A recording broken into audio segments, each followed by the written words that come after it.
adik-adik. Selamat datang di Calon Belajar Online ya. Apa kabar? Baik? Semoga kita semua selalu dalam keadaan yang sehat, gembira, dan semangat untuk belajar ya. Pada kali ini kita akan membahas mengenai pengertian air, pengertian siklus air beserta rincian prosesnya, manfaat hujan bagi makhluk hidup, kegiatan negatif dan positif manusia yang mempengaruhi siklus air, dan juga cara menghemat air.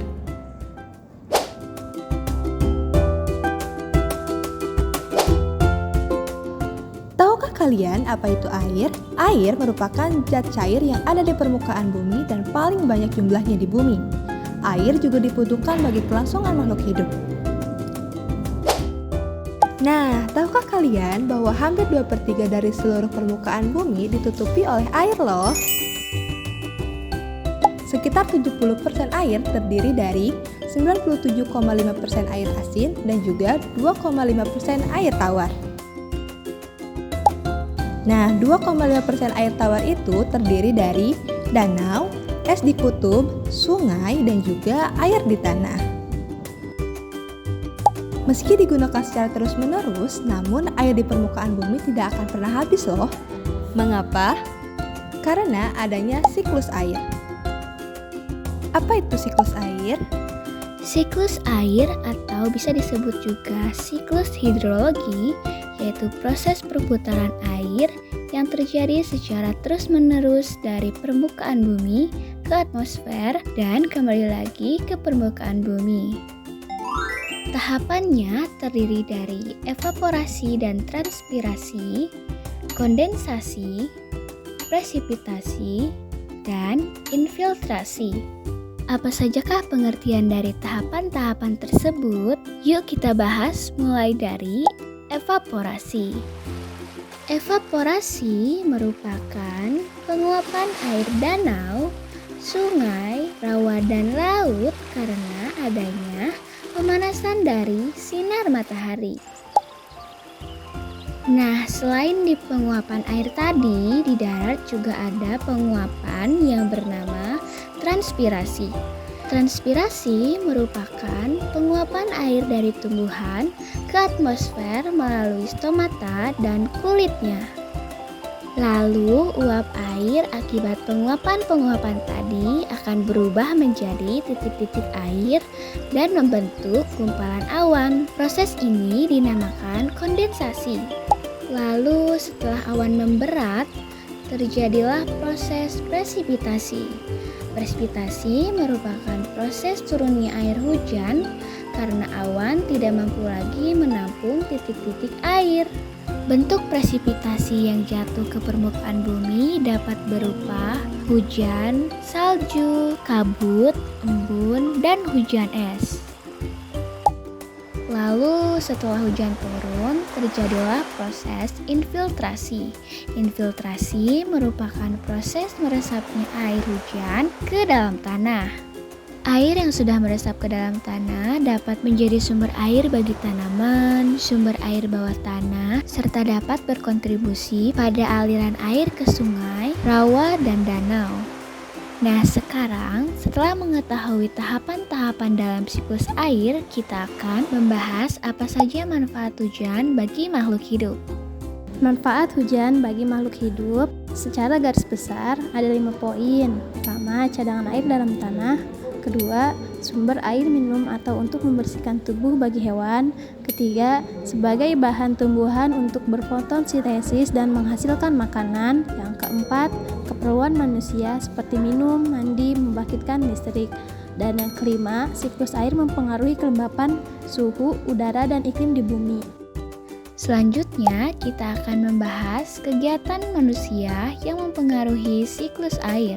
Kegiatan negatif manusia yang mempengaruhi siklus air. Yang pertama, pembangunan lantai beton.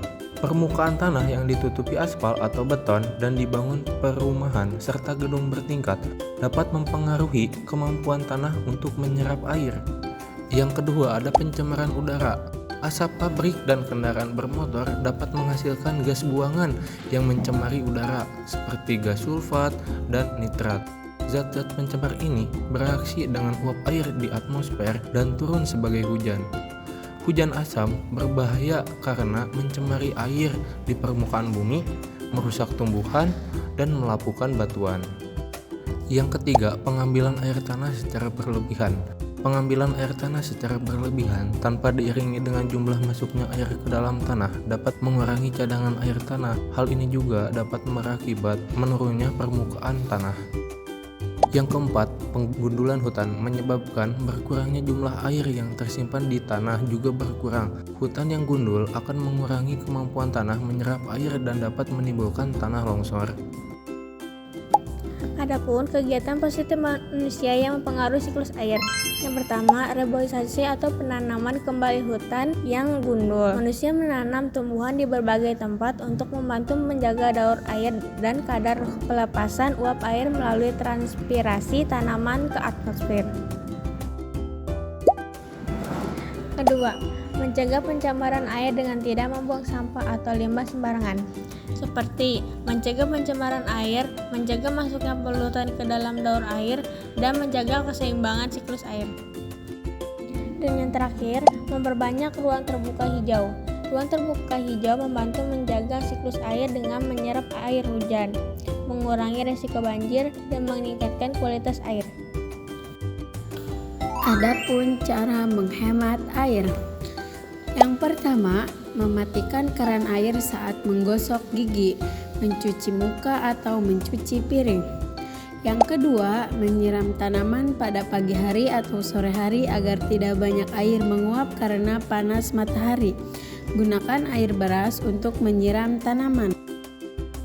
Selanjutnya, yang ketiga ada mandilah dengan pancuran karena dengan berendam dan menggunakan gayung lebih boros air. Yang keempat, jika mencuci pakaian dengan tangan, gunakan 3 ember. Ember pertama untuk merendam dan menyabun, ember kedua untuk membersihkan, dan ember ketiga untuk membilas. Yang kelima, jika mencuci menggunakan mesin cuci, operasikan mesin cuci dengan beban cucian penuh. Yang keenam, mencuci sepeda atau motor dan mobil dengan lap dan ember.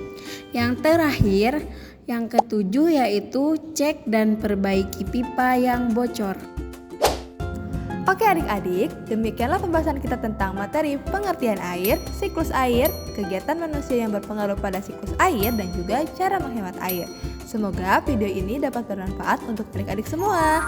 Nah, apabila video ini bermanfaat bagi adik-adik sekalian, jangan lupa klik Like, share,